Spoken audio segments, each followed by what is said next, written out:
The manga opens in a world forever changed by a pandemic from long ago. High schoolers grow up wearing masks every day, so none of them know what their classmates truly look like. This masked reality defines the daily life of our protagonist, Hata. While sitting in his classroom, he turns his face to look at the girl next to him. When she turns back to look at him, he feels embarrassed and quickly looks away. Moments later, he causes a commotion while looking at a photo on his tablet. His friends gather, impressed not just by her looks but by the rare sight of her nose and mouth. A female student walks past and demands to know what the noise is about. Upon seeing the picture, she turns around and scolds them, calling the boys creeps. The boys deny it, but she dismisses them, urging her friend Natsuki to leave. As they walk away, the girl states with disgust that guys who want to see mouths are filthy. However, Natsuki pauses before leaving. She turns toward Hata, mentioning that he was picked as the rep for the drone race club and wishes him luck at the tournament. Hata says thank you as she waves. Once she is gone, his friends freak out, pestering Hata and complaining that Natsuki-san rooted specifically for him. The argument is interrupted when the teacher enters, shouting for everyone to keep their distance. Later, Hata and his friends are heading home. One friend wishes Natsuki-san would cheer for him, while the other asks Hata why she only talks to him, teasing that perhaps she likes him. He gets flustered, but when he goes to drink, he realizes his bottle is empty. He tells them he needs to go back to school to refill it. His friends say they have work to do and leave him behind. With the filter broken, Hata heads to the tap and unexpectedly finds Natsuki unmasked. She freezes, then hurriedly hides her face and tries to flee. In her panic, she shoves him. As he hits the ground, he catches a glimpse of tears in her eyes before she calls him stupid and runs away. After returning home, Hata practiced flying a drone with his team, but he loses and feels frustrated. On a voice call, his Sanapi asks what is wrong, noting it is rare for him to be so off course. They remind him to focus for practice tomorrow. Hata, however, can only think about Natsuki's face. His friends tell him not to rush, but he just stares at the empty bottle he failed to refill. His thoughts are cut off when his teammates shouts his name, asking if he is listening. He apologizes and tells them to continue. The next day at school, he is not paying attention. Instead, he spends the morning looking at Natsuki. When she notices his gaze, she quickly hides her face with her hand, even though it is already hidden by her mask. Later, the class is outside controlling drones. Hata wonders if Natsuki is angry, so he uses his drone to look for her on the field. He directs it toward her, but because he wants a closer look, he flies it too low and it crashes. He freaks out as a teacher yells at him, and he hastily apologizes. A girl asks Natsuki if she is okay. She does not answer instantly. Instead, she watches Hata being escorted away. She picks up the broken drone and walks over to him, handing it back. Hata is amazed and thanks her. As she walks away, she tells Hata-kun that they need to talk later, just the two of them. This request makes him freak out, but the greater threat is that all his friends listen to the invite too. Afterward, the rain pours heavily. Hata walks outside and sees Natsuki standing by the shutter, so he joins her. She breaks the ice, explaining that when their parents were their age, sudden heavy rains were rare. She adds that the previous generation wasn't as strict about hygiene and stayed physically closer, not even wearing masks. He doesn't answer at first, but finally apologizes for yesterday. She then asks what he thinks about her mouth. He looks at her, confused, so she clarifies, does he think she's dirty? He tightens his grip on the umbrella and anxiously says he thinks it is very, very like you. She asks what like me means. He admits he has never seen anyone else's face, so he doesn't know, but he thinks it's really pretty.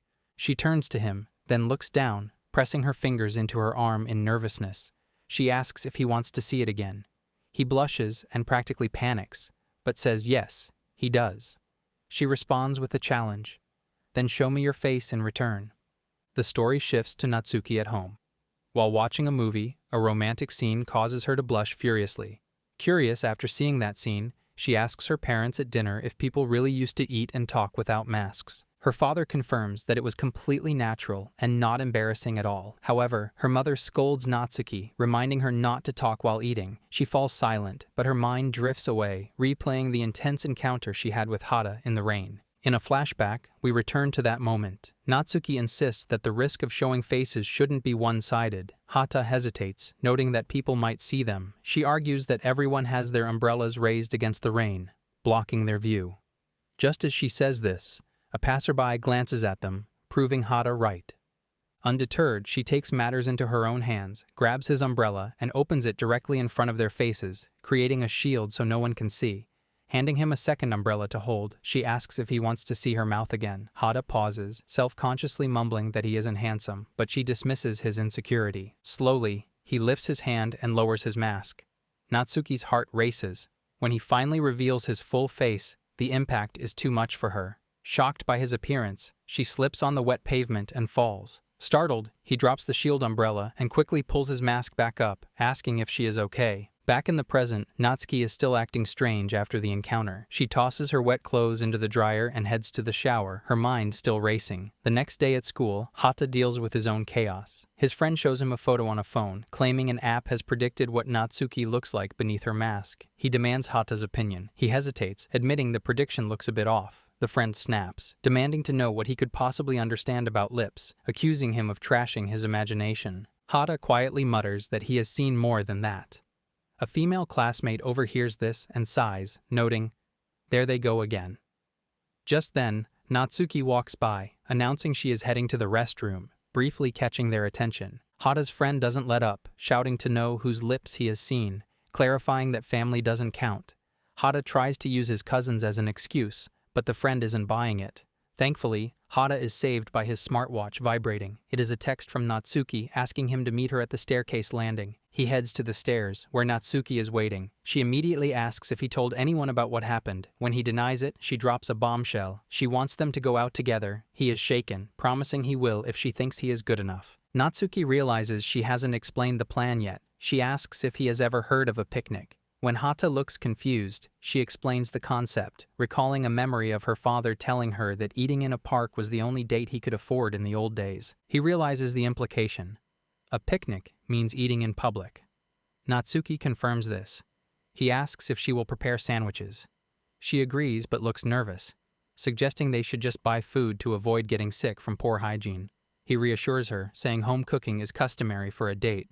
Worried about privacy, Natsuki suggests they go somewhere remote tomorrow after class. She turns to leave but stops on the stairs. Removing her mask, she smiles and thanks him for agreeing to the date, calling it a promise. She puts her mask back on and walks away. Left alone, Hata's legs give out. He collapses to the floor, overwhelmed by her smile and the realization that he is actually going on a date. That evening, Hata cannot stop smiling at dinner. His father notices his mood, and his mother asks if he got a girlfriend. His sister immediately shoots down the idea, teasing that no girl would go out with a pretty boy like him. The father jokes that it must be a boyfriend then, which wouldn't be unusual.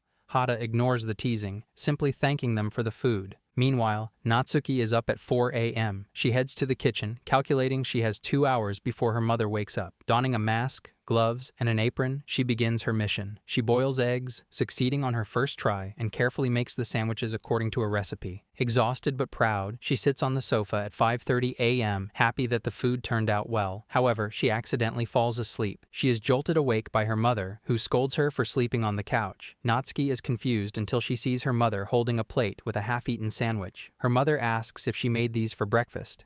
Natsuki looks on in horror. Her picnic food is being eaten. Meanwhile, Hata rides the bus to school, gazing out the window at the massive wall sealing off Tokyo. Despite the city's success in containment, anxiety gnaws at him. He worries that the virus could still reach him or his loved ones. Later, upon arriving at school, he spots Natsuki. He attempts to greet her, but she abruptly turns away before he can speak. He is left confused, wondering if he has done something to put her in a bad mood. Afterward, cameras monitor the socially distanced students as Hata approaches Natsuki, who is standing alone by a window. He mentions his excitement for their date, but she hesitates and offers no response. Hata's anxiety spikes. He assumes her distance means she regrets asking him out and is about to call the picnic a mistake. Moments later, she sits on a bench and finally speaks. She apologizes, admitting she fell asleep after cooking, so the homemade sandwiches didn't survive. Hata sits beside her, hanging his head. Natsuki assumes he is disappointed because he wanted to eat her food, but he is actually relieved that she hasn't canceled the date. He interrupts her apology, reaching into his bag. Explaining that he felt guilty making her do all the work, he reveals that he made onigiri and would be happy if she ate them. Natsuki stares at him, completely shocked. Her mind flashes back to the morning chaos, her mother's disbelief that she cooked, and her father's teasing that she was inspired by their old stories. Returning to the present, she looks at Hata with smiling eyes and suggests they eat the onigiri together. Unbeknownst to them, Hata's friends are lurking behind a nearby bookshelf, watching the intimate moment and muttering that such luck is unforgivable. Afterward, an announcement signals the end of morning classes, instructing students to leave in a socially distanced fashion. As the class disperses, Natsuki taps her watch, signaling she will message him later. Hata waves back happily, feeling like he is in a dream. Suddenly, his friends emerge from behind him, teasing him about his little secret with Natsuki and demanding to know how they got so close. Hata nervously denies their accusations, but one friend presses in close, challenging him. Just then, a teacher enters the room, furious to find the boys clustered together. He scolds them severely for breaking physical distancing rules, asking if they lack common decency. He declares that protecting one another is a duty, and since they cannot comprehend this, they require immediate social education. Later, the three boys serve detention in the screening room. They sit sleepily, forced to watch a long infection prevention video. Meanwhile, Natsuki waits anxiously at the meeting spot, checking her watch. Back in detention, Hata is panicked about the time, but the video drones on monotonously. It covers the pre-pandemic population, the nature of the virus, and the strict rules. Wear masks, keep distance, and never eat with non-family members. Once the video ends, Hata's friends exit, complaining about the boredom. They turn to tease Hata about Natsuki again, but they are stunned to find he has already vanished. Afterward, Hata sprints to the destination, arriving breathless to find Natsuki waiting. He apologizes profusely for the delay, but she assures him it is fine. They head to the park, only to find the main gate locked. He worries about finding another private spot, but she points to a gap in the fence, a forbidden entrance. She remarks that it is only an issue if they get caught and slips inside. Hata hesitates, glancing left and right, but eventually follows her lead. Inside the empty park, she removes her mask, inhaling the fresh air and savoring the scent of the grass. She turns to Hata, stating it isn't fair if she is the only one unmasked. Blushing, he removes his mask as well, feeling exposed and embarrassed. Natsuki smiles, telling him to take a deep breath. He obeys, agreeing that the smell of the grass is incredible. Just then, the romantic silence is broken. Both of their stomachs growl loudly. They look at each other and burst into laughter. Relaxed now, they spread a cloth on the grass and sit down. Natsuki exclaims that she is starving. As Hata watches her, she blushes and asks him to stop staring as it makes it difficult to eat. He apologizes, and they prepare to dig in. However, just as they are about to take the first bite, a deafening siren begins to buzz through the air. Both of them freeze, shocked and frightened, wondering what is happening. Suddenly, a siren starts blaring, announcing a Level 3 pandemic emergency from the Epidemic Prevention Agency. The alert warns citizens to follow strict guidelines and report any violations immediately. Still reeling from shock, Hata wonders if the alert was triggered by them. Natsuki stands up, exclaiming, "No way," but she agrees that something serious has happened. Hata suggests they head back to safety, and she nods in agreement. She creeps to the corner to check if the coast is clear. Standing behind her, Hata notices nearby bushes rustling. She snaps him out of his trance, urging him to move quickly before they are seen. They slip out from behind the barrier and onto the road. Hata worries about the rustling noise and whether they were watched, but decides not to worry her with his suspicions. Moments later, a car pulls up, blocking their path. 4 men in protective hazmat suits step out, stopping the pair. The students are terrified. One man places their smartwatch against a scanning machine, which beeps in confirmation. Checking their IDs and school affiliation, the officer asks if they have seen anyone suspicious. Hata's mind races back to the rustling bushes, but he stays silent. Natsuki asks if something happened, but the second officer dismisses them, telling his partner to let them go. As the car drives away, the men advise the students to head straight home. Once the car is gone, relief washes over them. Natsuki remarks that it is a shame they didn't get to eat the onigiri. Hata agrees, though privately, he is more disappointed he missed the chance to see her eat. She turns with a smile, declaring that even with the interruption, it was fun, and they will manage it next time. Hata promises, for sure. The next day, Natsuki's friend asks if he has a club in the afternoon, and he replies, yes. As he's finding an empty area to eat, he accidentally spots a girl eating lunch. She calls him a pervert, drawing the attention of others. When Natsuki asks what's wrong, he runs off, believing she'll get upset, knowing he saw another girl's face. After lunch, Hata's clubroom captain Hinata introduces a new member. He warns them to keep their filthy mitts off her little sister. It is Erika, the girl from before. Upon seeing him, she points an accusing finger, screaming, "The pervert!" Her brother, the Hinata, flies into a rage, yelling that Hata must have a death wish. Hata frantically shouts that it was an accident. Suddenly, seeing her brother's anger escalate, Erika grabs Hata's hand and drags him away. Once out of earshot, she pleads with him never to mention that he saw her mouth. Hata apologizes, confused. Erika, on the verge of tears, explains that if word gets out that a man saw her mouth before marriage, she will be branded a loose woman. Natsuki watches from a distance as Erika holds Hata's hand, confused by the intimacy. Hata asks how to resolve the situation with her brother. Erika wipes her eyes and tells him to leave it to her. They return to the group, where Erika announces to Hata's shock that he saw her panties, not her mouth. While embarrassing, this lie is apparently lesser than the truth. Hinata, furious, asks Hata if he wants to die. The next day, during drone practice, Erika complains that her drone won't fly straight. Hata comforts her, explaining that everyone struggles at first, though he suspects his own drone at home has an assist function.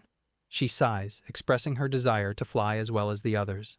Just then, she lowers her voice and asks Hata-senpai if her mouth was cute. Hata flinches, nearly dropping his controller, but regains his composure. He hesitantly confirms it was cute. Erika shouts, pressing him, "Cute enough to marry?" Hata panics, quickly saying yes, just to calm her down. She nods, satisfied. Hata internally notes that girls worry about the strangest things. After training, Hata dismisses the class. Erika remains seated on the ground, insisting she wants to practice more now that she has the hang of it. Hata warns her not to fly too fast or too high to avoid accidents. She replies, "Got it." However, once Hata leaves, Erika goes wild. She flies the drone high and fast, thrilled by the view of the whole school. Spotting a figure on a bench, she speculates, "Is that Hata?" Deciding to scare him, she dives the drone closer. Through the camera feed, she freezes. Hata is sitting on the bench with Natsuki. More shockingly, neither of them is wearing a mask. Earlier, Hata enters the school garden to find Natsuki waving him over. He joins her on the bench, and she immediately brings up the girl from earlier. Hata confirms it was Erika, the captain's sister and a new member of the drone club. Sensing his nervousness, Natsuki asks the question he was dreading, "Did you see her mouth?" Hata hesitates, remembering Erika's plea. He lies, claiming he saw her panties instead. Natsuki looks confused by the non sequitur, and under her gaze, Hata crumbles. He apologizes, admitting he did, in fact, see Erika's mouth. Natsuki stands up, processing this information. Hata apologizes profusely, but she turns to him, assuring him it is fine. After checking their surroundings to ensure they are alone, she makes a bold suggestion. "Let's take our masks off here." He is stunned, worrying about someone seeing them. Natsuki insists it will just be for a minute, and they can put them back on if anyone approaches. Heart pounding with the anticipation of seeing her face again, Hata agrees. They remove their masks. She scoots closer on the bench, inhaling deeply. She remarks that the air here smells different than the park. Catching Hata staring at her lips, she blushes and scolds him. He apologizes, but she leans in closer, sniffing the air around him. She asks if the scent she detects is his. Flustered, Hata admits he can smell her too, and tells her she smells good. Emboldened, Natsuki asks if she can smell him again. He agrees. As she leans in, breathing him in, Hata is overwhelmed by the intimacy, thinking about how close she is. Meanwhile, high above them, Erika's drone hovers in the sky. Through the camera feed, she is shocked to see Hata without a mask. She realizes that if she gets closer, she will see his face. However, from this distance, she cannot tell he is with a girl. Back on the bench, Natsuki asks a hypothetical question. If the new girl asked to see his face, would he show her?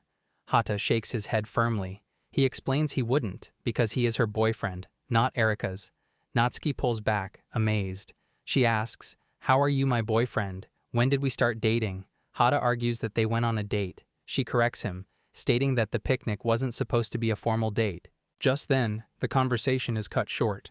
Erika, shocked by the sudden realization that Hata is with someone, loses control of the controller.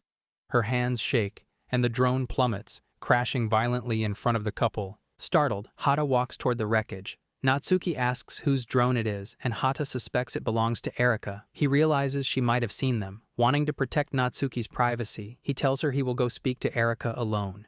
As he leaves, Natsuki sits on the bench, processing Hata's confession. She realizes he genuinely thought they were dating. She tries to dismiss the thought that he might actually like her, assuming he is just being too nice. Moments later, Hata finds Erika crouched on the ground near the clubroom. She immediately accuses him of being a pervert. She shouts that while lovers might share secrets, for a man to see a woman's mouth before marriage at school is shameless. Hata tries to calm her down, correcting her assumption. He admits he is not Natsuki's boyfriend. Erika is confused, pointing out that they were showing each other their faces. Hata drops to the ground in defeat, burying his head in his hands. He confesses that he misunderstood the whole situation and thought they were dating, but he was wrong. He is visibly crushed.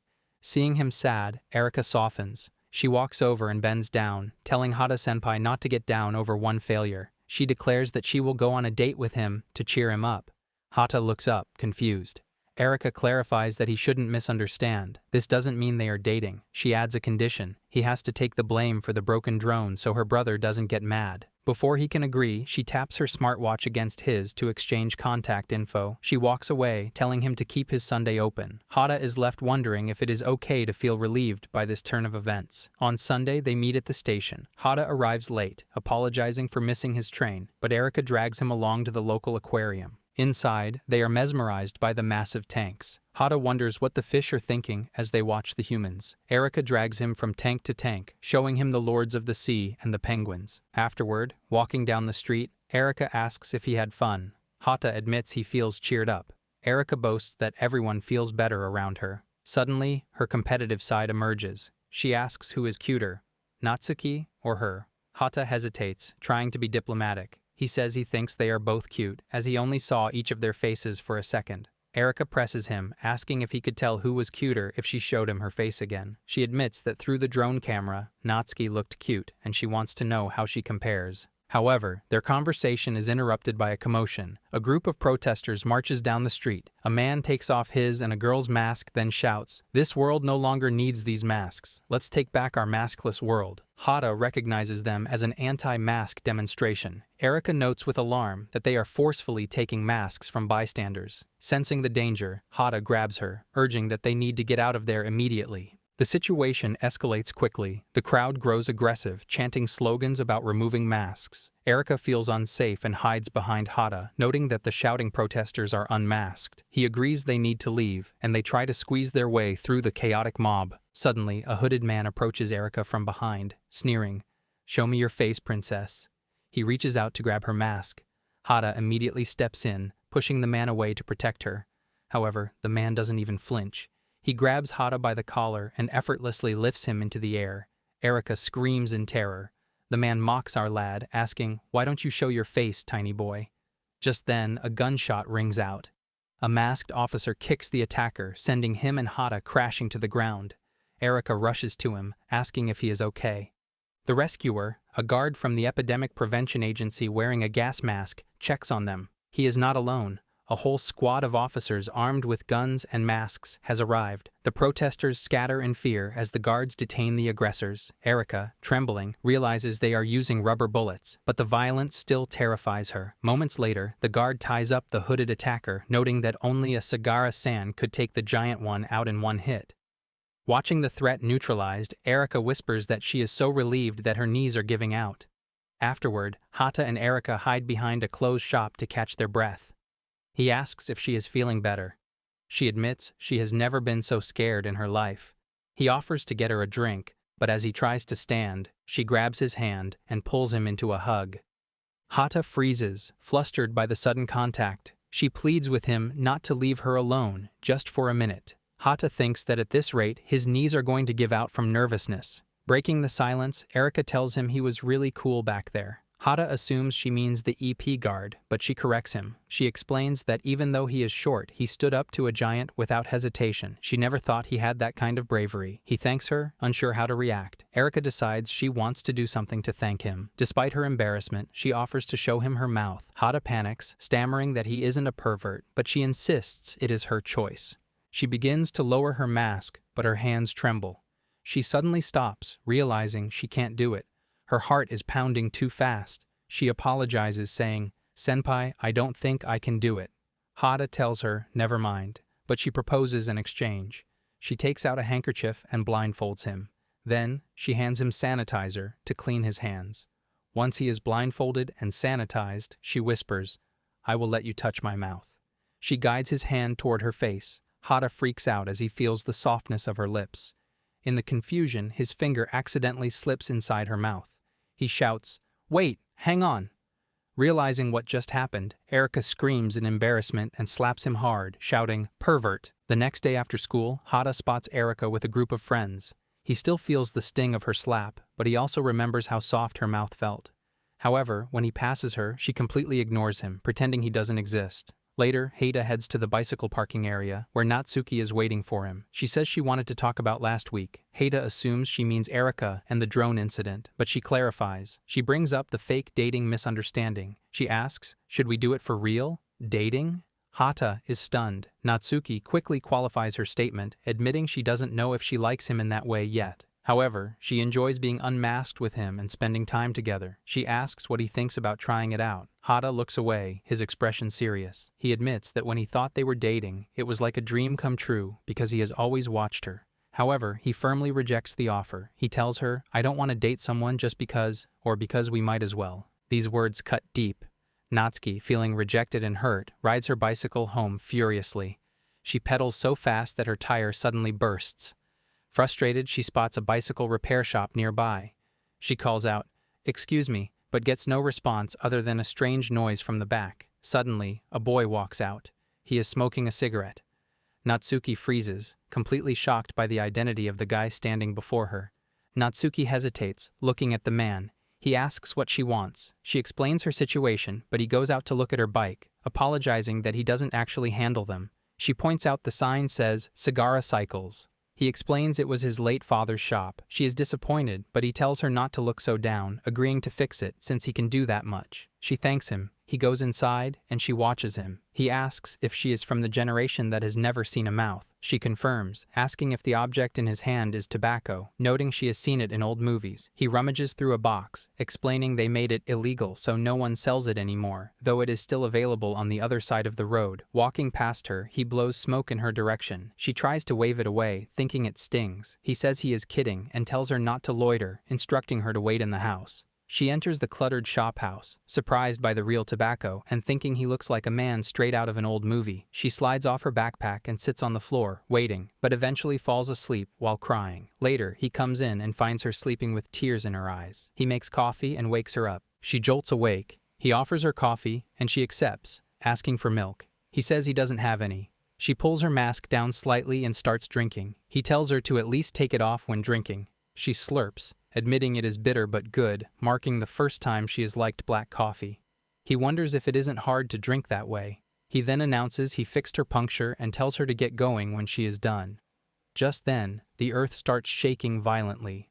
The quake causes her to fall right into his arms, and the coffee mug is thrown. She quickly detaches from him. He looks at his watch, reading an alert that the epicenter is over the wall. Sagara explains that the place is old and wobbles, but the earthquake itself isn't big, asking if it really scared Natsuki. She hesitates, but admits yes. Later at home, she takes off her shirt but stops to sniff it, realizing it smells like that man and his cigarettes. She throws it into the laundry, complaining that it stings. Meanwhile, Hata lies on his bed, regretting his choice and thinking he should have said yes when she suggested dating, fearing he might never get another chance. The next day after school, students discuss the earthquake, noting it was only a 4-pointer. Hata looks toward Natsuki, but she ignores him and walks past. Later, she returns to the puncture guy, Sagara. He asks if her chain came off. She explains she wanted to thank him for yesterday and hands him a bag. He pulls out a cup. She explains she broke his cup and found a similar one, adding that the bag also contains snacks that go well with coffee. Sagara asks if she is trying to get him to make coffee again. She looks away, but just then, his watch buzzes. Before answering, he tells her he will put the pot on, but instructs her to drink it and then leave for good.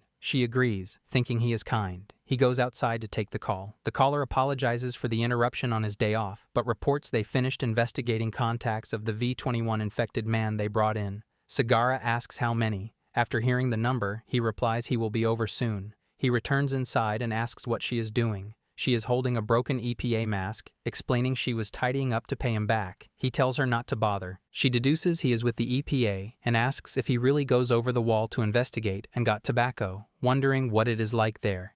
He stays silent, crushes his cigarette, and points at her, asking if she wants to know. He pins her to the ground, stating the information is top secret and forbidden to civilians. However, he offers a trade. If she shows him her face, he will tell her. Meanwhile, the news reports on the anti-mask terrorist demonstration, stating 10 people were arrested for attempting to spread the virus and that the EPA is isolating anyone who may have come into direct contact with the infected criminals. Hata is in his room doing homework when his watch starts buzzing. It is Erika. She asks if he has seen the news about the anti-mask protest. He wonders if they ended up on TV. She starts to explain that, isn't it? But he interrupts, apologizing because someone is at the door. He walks over and opens it, only to find officers from the EPA standing there. They identify him as Hata Haruto and state that he needs to come with them. In a flashback, Sagara pins Natsuki to the floor, mocking her generation's belief that mouths are as private as genitals. He says the information about the wall is confidential, but offers a trade. If she shows him her mouth, he will tell her. When he reaches for her mask, she pushes him away and runs outside. He takes out a cigarette and makes a call, saying his errand is over. Back in the present, the EPA tests Hata. Sagara shows him the report, informing him that he has tested positive for V21 and needs treatment. Hata is speechless, but he manages to ask if Erika is all right. Sagara calls to check on her condition. After hearing the update, he tells Hata that he managed to protect her. He lowers his head in confusion and despair. Sagara reassures him that V21 is a weaker mutation with a low risk of death. Hata is placed in isolation. He has a video call with his parents, who confirm they tested negative and tell him to focus on recovering. His mother adds that they told the school he is resting with the flu to avoid gossip. Next, he video calls Erika, who also tested negative. She tells him not to worry and promises to take him on another date when he returns. He smiles and says he'll look forward to it. Just then, the room's bell buzzes and a doctor enters to explain what Hata can expect during his stay. During the conversation, he glances outside and makes eye contact with a masked woman. Afterward, the doctor leaves and Hata is alone. He reflects on being forbidden to leave his room and on the loneliness creeping in. He thinks of Natsuki and of Sagara's reassurance that the death risk is low, though he wonders just how low. Suddenly, a loud bell rings and a machine announces that the door is opening. Hata jolts in surprise. A robot enters, delivering his dinner and warning that it is hot. He finds a note attached to the machine with a video account username.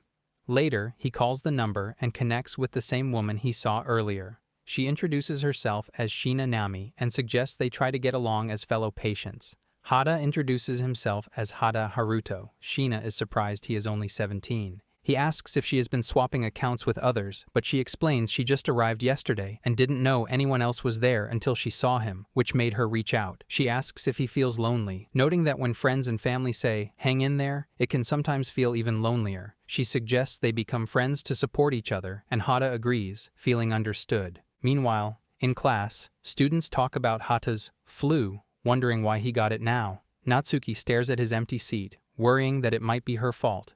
Back in isolation, Hata tells Sheena his story. She comments on the cost of his heroism in protecting the girl, though he insists Sagara was the real hero. As she tries to balance a water bottle on her head, he asks how she was infected. Sheena admits she cut loose a little too much. She spreads her arms, lifts one leg, and balances the bottle again, asking him to watch. He compliments her, but then she stretches her leg straight up in a playful show of flexibility. Surprised and flustered, he quickly turns away. At that moment, his watch buzzes with a call from Natsuki. He excuses himself from Sheena, who agrees to talk later, but he forgets to disconnect her video call before answering. Natsuki mentions hearing he has the flu. He thanks her for checking in, realizing the school used the cover story. On the video call, Sheena leans closer, eavesdropping. Natsuki blames herself, asking if it's because they took their masks off. He denies it and lies that he fell asleep in a draft. She is relieved and says she wants to talk again when he gets better. He agrees, just as Sheena suddenly shouts, asking if Natsuki is his girlfriend. Panicking, he realizes he forgot to hang up on Sheena and immediately disconnects, yelling that, "It's not like that."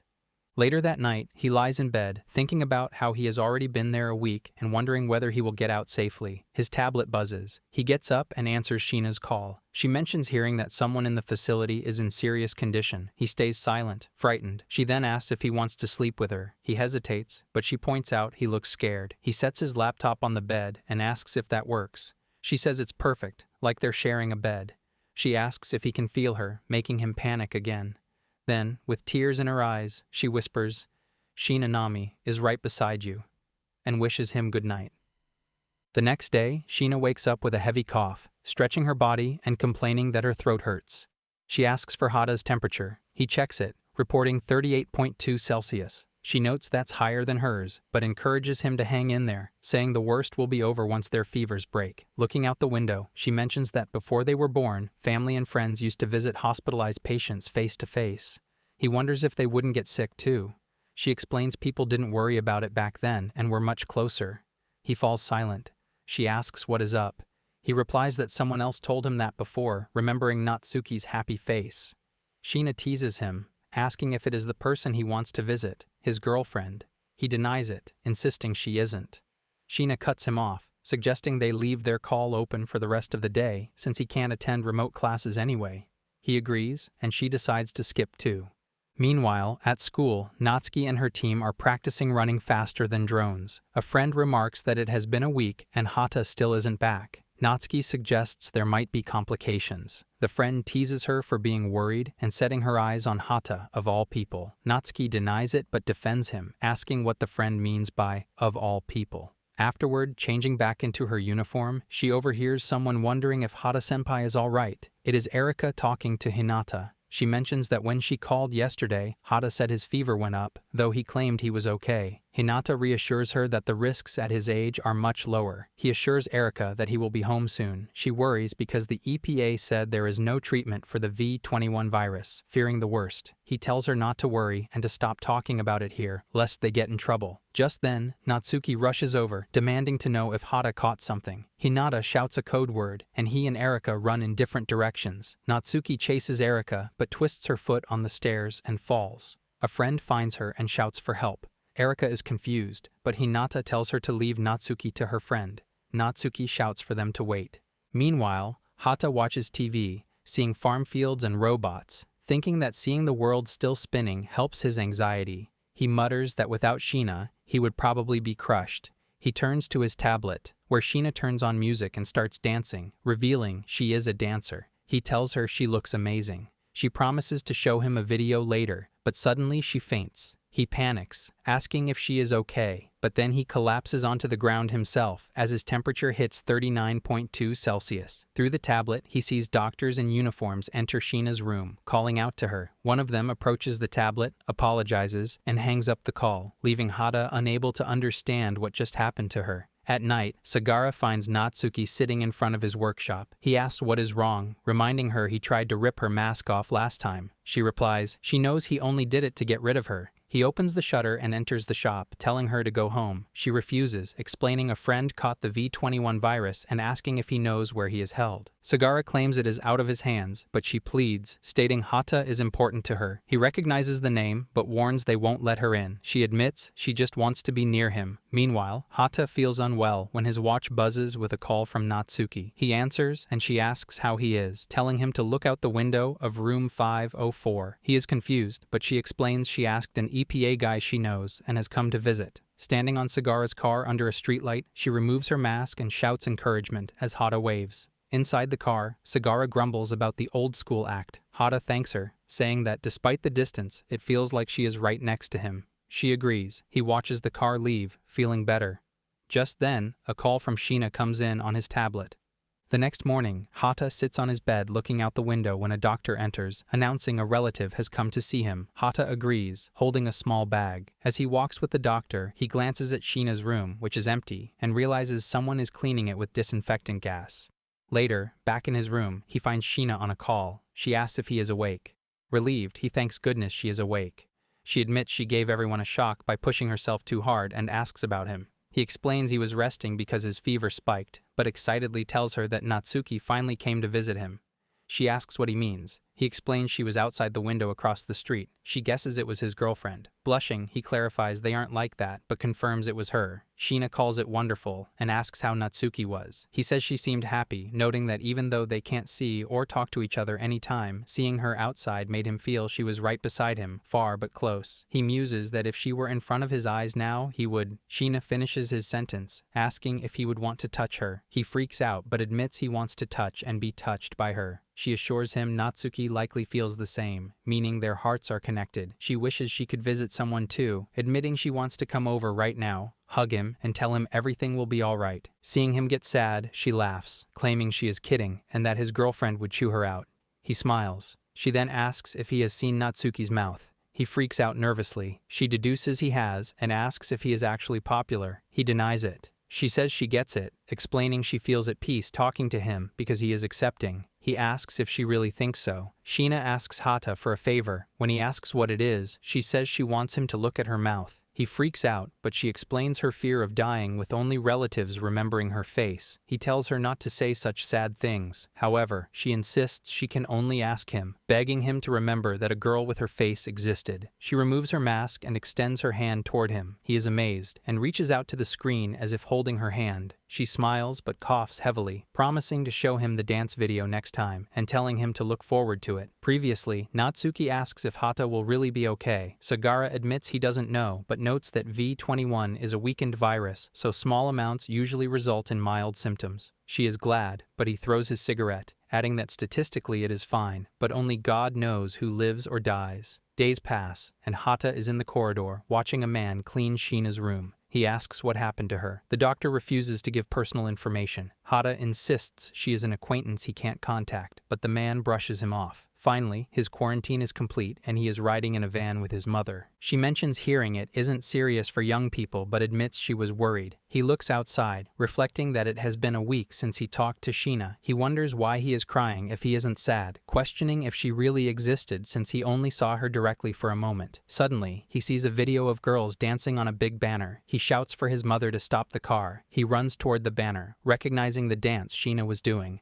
Ignoring his mother's shouts, he crosses the barrier to get closer. There, he sees Sheena dancing in the background. He breaks down crying, realizing he cannot talk to or meet her anymore, but vowing never to forget Sheena Nami, knowing she was certainly there with him. On the other side of the wall, the landscape is overgrown with green leaves surrounding a parked EPA car. Sagara reports that 5 existing infected and 1 new variant of Jagged Phi 21 have been confirmed in the Tokyo wildlife, stating they will continue the investigation. Receiving a message that Squad 6 is mobilizing, he copies, replying that he is on his way. As he walks past beds filled with skeletons, he looks out the window, reflecting on how a sudden infection changed the world, and finding it hard to believe this future is their reality. Contrasting it with the glory of 2020, he recalls his childhood. In the flashback, young Shuma is excited, watching TV and cheering that Japan won another gold medal. He celebrates with his brother, who is busy on his mobile, but agrees it is amazing. Breaking news interrupts, reporting over 800 cases of a new infectious disease.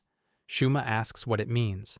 His brother explains it is like a super-powered flu, jokingly adding it could be the reason for the end of the human race, and telling him to wash his hands and brush his teeth. As time passes, the news becomes grimmer, reporting that the new virus confirmed in Japan has spread worldwide and causing many deaths, with experts blaming the continuation of the Olympics. At Shuma's home, his mother asks if he is going to school with his mask on. He replies it is no use, but the school requires it. She rushes him out. At school, Shuma leaves his mouth uncovered, wondering what is happening to the world. A girl, Fukata, approaches and calls his name, startling him. He asks about her mask. She explains she made it herself and asks if it is cute. He agrees, pulling his mask up. She then gives him a handmade mask with his name in Romaji. He calls it ugly and refuses to wear it, so she calls him mean and leaves. However, later in class, he wears the mask, which makes her happy when she notices. Suddenly, a student coughs, causing panic as others accuse him of having JAGD. The teacher intervenes, scolding them, and then announces that school is canceled starting next month. The children freak out as the virus spreads uncontrollably in Europe and the United States, with the worldwide death toll surpassing 100 million by October 2020, although Asia has contained it repeatedly. After school, Shuma walks home with his friend, Fukata. She laments that school is canceled starting tomorrow, complaining that she won't see anyone or go anywhere. They pass a closed bakery, shut down due to the deadly outbreak. She reveals her grandparents died from the JAGD virus and worries she might disappear too, since her favorite things are vanishing. Shuma reassures her that he won't, and she smiles, hoping the world returns to normal. Later at home, Shuma sees his parents fighting again. His brother advises him to ignore it, attributing the conflict to the stress of working from home. Shuma watches the news reporting a medical meltdown in Tokyo, where patients are dying due to a lack of hospital beds. His brother switches off the TV. When Shuma asks if the human race will die out, his brother shouts that it won't happen. He declares that even if civilization dies, humanity will live on in a world where only the strongest survive, deciding to watch a survival show while he can.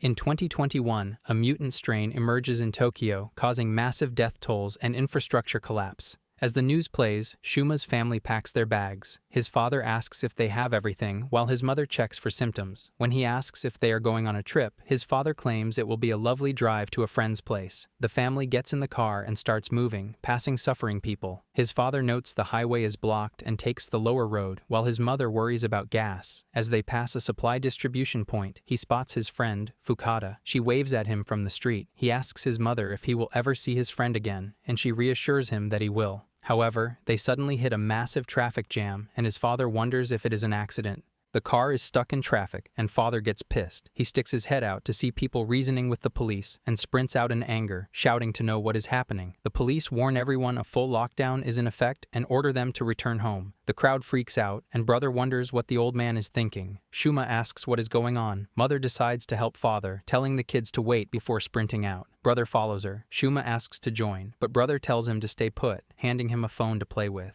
As brother runs to father, he notices a coughing person passing by, but ignores it. Father shouts that Tokyo lacks water and food, arguing starvation will kill them if the disease doesn't. The officer retorts that the situation is the same everywhere. Mother and brother try to restrain father, who begs to at least let the kids through. Attention shifts when the officer pushes a coughing man who begs for passage, claiming hospitals are full. The police hit the man, pushing him to the ground. The crowd screams about police brutality. Brother watches as a hooded man retreats from the chaos and stops at the car where Shuma is playing, staring at the front seat. The crowd threatens to protect themselves if the police won't, while the officers yell for everyone to stay back. Just then, a gunshot rings out as a guard fires into the air. Another officer scolds him, but the shaking guard insists they cannot let anyone pass. Brother turns and panics, seeing the family car engine start. Inside, a sweaty, nervous man fumbles for the parking brake. Shuma, sitting in the back, asks who he is. Brother rushes toward them, shouting for the man to get out, but the stranger speeds forward, forcing him to dodge.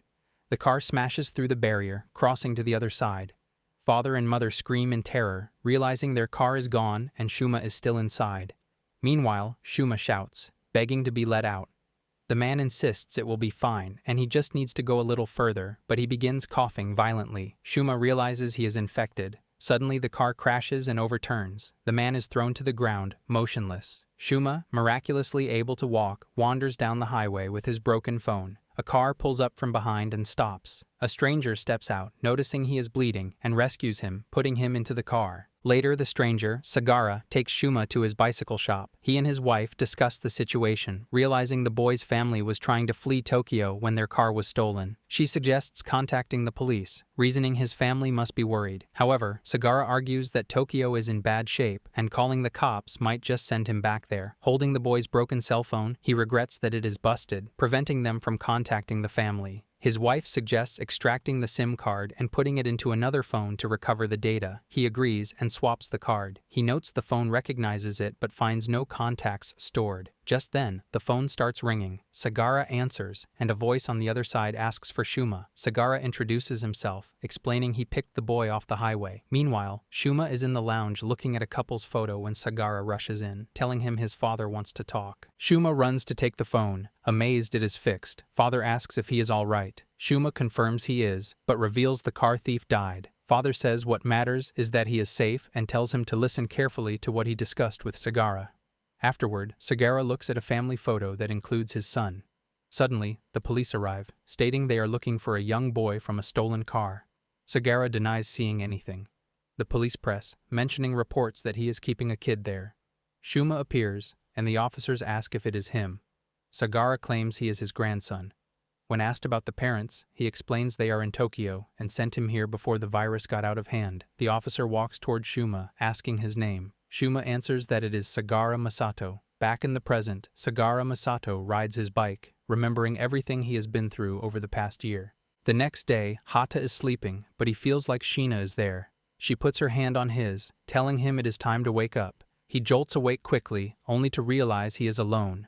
Later at school, he meets Natsuki and greets her. As they start walking, he remarks that it feels like it has been a long time since they last saw each other. She agrees. He thanks her for visiting him at the hospital, saying it made him happy. She reciprocates the feeling. Far behind, Hata's friends watch the scene, muttering that he finally showed up only to cast them aside for quality time with Natsuki. Believing youth should be spent in gloomy loneliness, they decide it falls to them to tear him apart from her and start running toward him. However, Erika runs faster than them, grabbing Hata's hand and asking if he is feeling well. He is confused, but she drags him away, claiming she was worried, while making eye contact with Natsuki. Natsuki's friend teases her about having a rival, noting Hata is unexpectedly popular. Natsuki denies any relationship. Meanwhile, Hata's friends are left confused. Afterward in class, Hata looks at a paper while sipping water. Natsuki thinks he seems down and wonders if he is still unwell, noting it might be too soon to talk as promised. She wonders what he is staring at. Previously at the hospital, a receptionist gave Hata a letter upon his discharge. She explained to him and his mother that it contained tickets for an exclusive EPA pool to help build back body strength, valid for 3 people. Back in the present, he is looking at those tickets. Natsuki finally calls out to him, but he turns to his friends, Sawabe and Yano, asking for a minute. They approach sarcastically, asking what His Highness wants with commoners. Hata asks his friends what is with them, while Natsuki looks away. He invites them to check out a pool, explaining he has tickets for 3 people. They are skeptical, asking if he even knows what a pool is. Searching the internet, they show him a picture of a crowded pre-pandemic pool, describing it as people soaking together in unsanitary water and blaming such behavior for the pandemic. He questions if it was really that bad, but they refuse to go, calling it gross to share bathwater with him before returning to their seats. Hata is saddened by the rejection.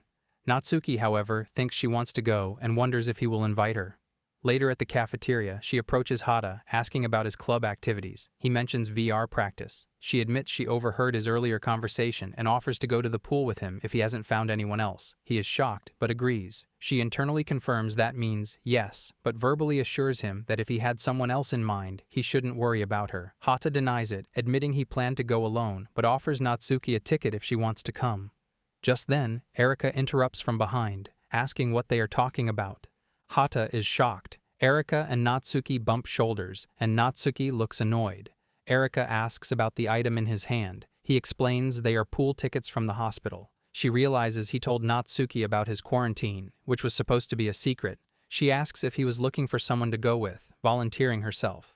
Natsuki stops her, arguing that Hata-kun was inviting her before the interruption. Erika counters that he hadn't actually invited her yet and brings up the rumor that Natsuki dumped him. Natsuki is confused. Erika adds that she promised to go on a date with him once he recovered, implying she should go. Hata feels nervous. Erika turns to him, thinking she didn't reject him, but it was a misunderstanding. Hata is confused and indecisive. Far away, his friends Yano and Sawabe watch, disgusted by the king of normies. Yano realizes there are 3 tickets and 2 girls, meaning a harem situation. He tells Sawabe they must prevent Hata from cementing his dynasty and pull him back to mediocrity. Sawabe shouts, approaching Hata and declaring that as true friends, they are going to the pool. The girls are confused as Hata hands the tickets to his friends. Sawabe thanks him, excited for his first pool experience. Natsuki becomes sad and runs, knocking the tickets away and stepping on Sawabe, causing both to fall. Hata asks if they are all right. Sawabe is hurt, but happy that Natsuki fell on him. Erika picks up the 3 tickets from the ground. Afterward, the day of the pool arrives. Erika, Natsuki, and Hata appear in their pool clothes, excited by the sight. Erika happily notes they have it to themselves. Hata thinks it is crazy he ended up coming with them. Natsuki tells him not to fret and to focus on having fun.